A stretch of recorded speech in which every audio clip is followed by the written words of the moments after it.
السلام عليكم ورحمة الله وبركاته. حلقة جديدة من حلقات الجمجمة في الملعب، والنهاردة الحلقة نار ومعانا كابتن حمودة نجم نجوم السباحة في مصر، نجم محللين الجمجمة في الملعب. النهاردة يا كابتن حمودة الحلقة فيها كلام كتير قوي، من بداية ماتش الزمالك لحد ماتش الأهلي بكرة إن شاء الله على البرونزية. وبينما احنا لسه بنقول بسم الله الرحمن الرحيم، جماهير بوليسداد وصلت هنا القاهره تعمل ايه؟ شماريخ قصر النيل، ولع الدنيا، عملت الدخله عملت الدخله، عملت الرعب. انا جاي بتقول لفريقها احنا جايين نكسب، احنا وراكم، مش جايين ايه نتعادل ولا نخسر.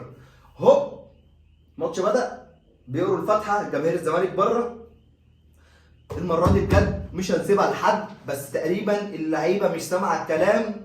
شوط اول متواضع من الفرقتين، الزمالك استحواذ سلبي، شباب بوليسداد فريق متواضع، فريق ضعيف جدا جدا جدا ان هو يجي يكسبك على ارضك.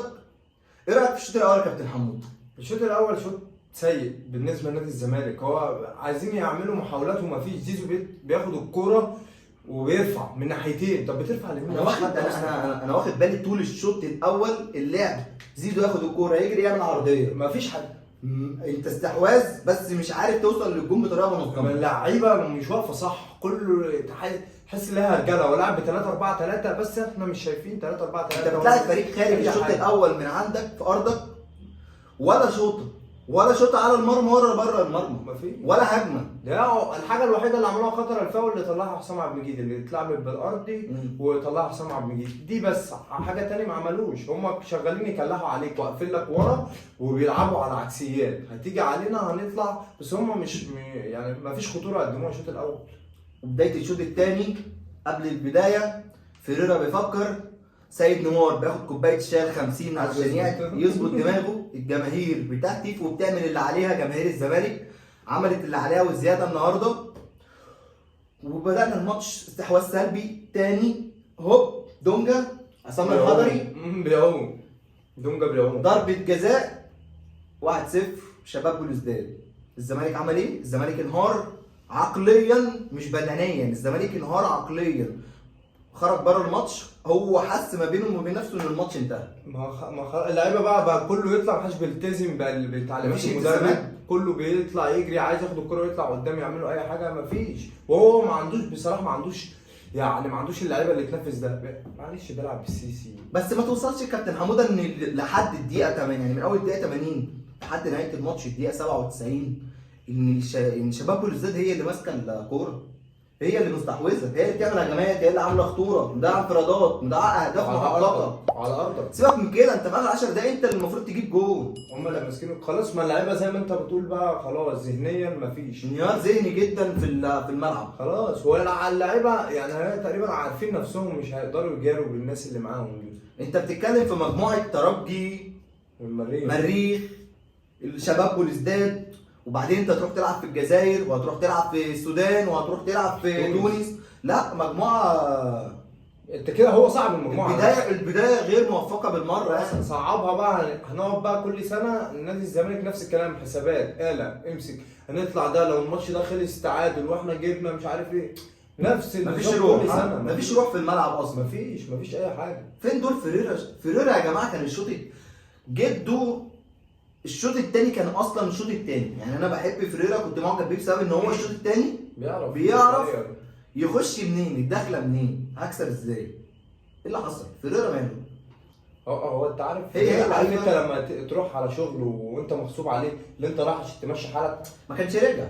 هو ما كانش رجع، يعني هو لو انت زي ما انت بتقول كده مغصوب على الشغلانه، ما اعتقدش لو مغصوب على الشغلانه ما كانش مش حاجات مغصوب. انا مش قصدي مغصوب اللي هو انا رايح اريح نفسي اخد القرشين وخلاص. انا هتعب نفسي مع الراجل اللي ماسكني ده. كده الزمالك عقد على نفسه بحسابات هولوغرافيه مش هنعرف نحلها. وبينما الزمالك خسر، كان في مفاجاه مستنياه في الدوري بقى. الاتحاد كسب، الزمالك نزل سادس. المقاولين كسب، نزل الزمالك نزل سادس. انت متخيل ان لو خدوا بنتائج الدور الاول زي السنه اللي فاتت مش هيخش ولا بطوله؟ انت ولا افريقيا ولا الكونفدراليه الاثنين. انت كده باي باي. لا بس الزمالك هيقعد في الدوري لسه، يعني هو قدامه ماتش.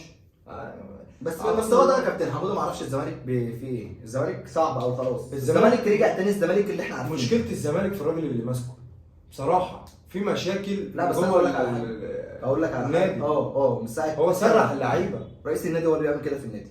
معلش يعني انت عندك اولا النادي ده لو مشي بنفس النظام، انت دلوقتي مستني رجل اعمال مش هيجي لك عشان يجيب لك. لا طبعا هيجي لك. وزاره الشباب والرياضه مش هتدعمك، انت مستني دعمها، هتدعمك بكام يعني؟ اصلا الدنيا بايظه، غير الصفقات اللي موقوفه، غير مش عارف يأيد اللعيبه، ومش هيعرف يدفع، ما عندوش فلوس، مش هيعرف يدفع الرواتب بتاعت اللعيبه. عشان نادي الزمالك بقى يحل المشكله دي لازم يدور على مصادر من داخل النادي، يشوف هو يقدر يعمل الكلام ده ازاي عشان يطلع منه فلوس. نقفل الجزئيه دي يا كابتن حموده ونروح لحبيبنا وقلبنا الغالي اللي طول عمره فوق النادي الاهلي. بنلعب على البرونزيه اهو، بنلعب على البرونزيه السنه الثالثه على التوالي، وان شاء الله هناخدها. هو محدش يستقل البرونزيه دي يا جماعه، والله احنا بقى بالنسبه لنا عادي، بس الموضوع مش عادي. النهارده الصبح بعد صلاه الجمعه مستر كولر بيحاول يخرج اللعيبه من مود خساره ريال مدريد. احنا يا جدعان زعلانين. لا المدرب ده صايع بيعرف يلعب نفسي على اللعيبه، هو ده اللي كنت متخيل اللي انت زعلان ان انت خسران من ريال مدريد. انت متخيل انت وصلت لفين؟ والله العظيم يا جماعه انتوا مش مقدرين احنا في حته فوق جدا، فوق خالص يعني. هوبا كابتن حموده خرج النهارده بعد صلاه الجمعه وقف لهم لبس بالشوكولاته. اتفضل دخلهم الجامع جوه. دخلهم الجامع جوه، بيضحك وبيهزر. والتدريبات النهارده كلها الصبح اللعيبه ضحك فريش، اللعيبه يعني اللعيبه فكت. كابتن حموده الماتش بكره رايك هيبتدي بالاساسيين ولا هيريح ناس؟ انا شايف مش هيبتدي يعني مش هيبتدي باللي ابتدى بيهم في ريال مدريد. في هنشوف تغييرات كتير بالنسبه لخط الهجوم اللي قدام، ده اللي انا شايفه يعني. انت اصلا انت كده استوليه اتصاب، الف سلامه. مروان عطيه وحمدي فتحي وديانج ولا هيلعب قفشه؟ لا مش هيلعب قفشه. مش هيلعب قفشه. خلاص كده مروان عطيه ديانج، مروان عطيه ديانج، حمدي فتحي. ممكن بقى يبتدي بطاهر وبيرسي واحمد عبد القادر. احمد عبد القادر تاني؟ احمد عبد القادر انا من رايي بكره هيلعب عبد القادر، هيلعب طاهر وبيرسي وكهربا. هو لو كده لو الشحات جاهز تمام، بس هو اعتقد ان هو هيريح. الشحات محتاج يريح عشان هو عمل ماتش جامد، وانت بعدين راجع على افريقيا وهينزل لك بعد كده، هينزل لك في الشوط الثاني يعني لا قدر الله لو حصل في الامور في الماتش هينزل، هيحاول يعني ان شاء الله البرونزيه بكره باذن الله السنه الثالثه على التوالي ان شاء الله.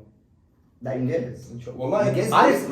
عارف ليه الناس مش متخيله ان الموضوع صعب؟ الراجل يعني بيتسو هو اللي خلى الله يسامحه، هو اللي فهمنا ان الموضوع صعب، ان الموضوع سهل جدا. بيروح ياخد البرونزيه ويجي السنه اللي بعدها بيروح ياخدها ويجي، حسسك ان الموضوع عادي، والموضوع مش عادي. الايام جوزيه احنا رحنا اول سنه خدنا على دماغنا. لا بس انت خلي بالك انت برضو انت في نقطه مهمه جدا، انت خلاص بقيت متعود على الاجواء دي. ايام جوزيه انت كنت لسه بتقول بسم الله الرحمن الرحيم. ما انا بقول لك بتشوف في ايه. وغير كده بيتسو بصراحه تحيه للراجل ده، خلى لك الموضوع سهل. اللي هو ايه يعني عادي.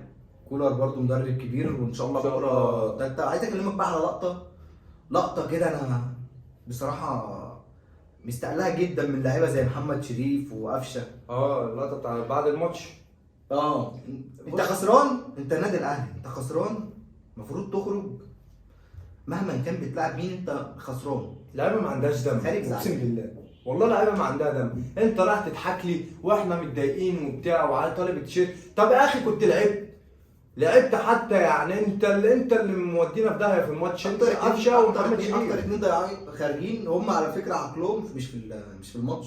هم كانوا بيفكروا انه بتلعب بقى فينيسيوس، بتلعب فالفيردي، بتلعب تشاوميني، مودريتش. عايز يعني اوديك لنقطه، هم كانوا باصين للاسامي. كروش لما جه فاكر احنا كان في ناس متالقه في الدوري ما كانش بياخدها، وكان بياخدها عشان ضغط الاعلام وما كانش بيلاعبها. محمد شريف وقفشه عشان الراجل ده بيفهم. محمد شريف الناس دي ما عندهاش اساسيات اقسم بالله. انا ما كنتش معارض الراجل ده في اي حاجه. لا هم يعني هو فعلا صح، هو عنده حق.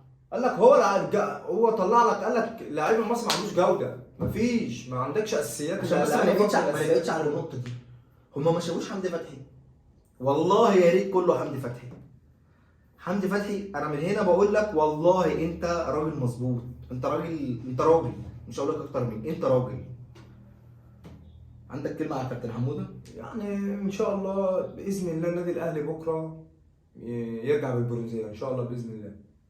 وفي نهايه حلقتنا حابين نشكر الراعي الرسمي العقاري للنادي الاهلي سابقا رافكو، وهو راعي الحلقه النهارده. احنا واخدين التيشيرت ده من مستر عمرو عمرو. محمد، هو اللي بعته لنا يعني، فعمرو بيه يشكر.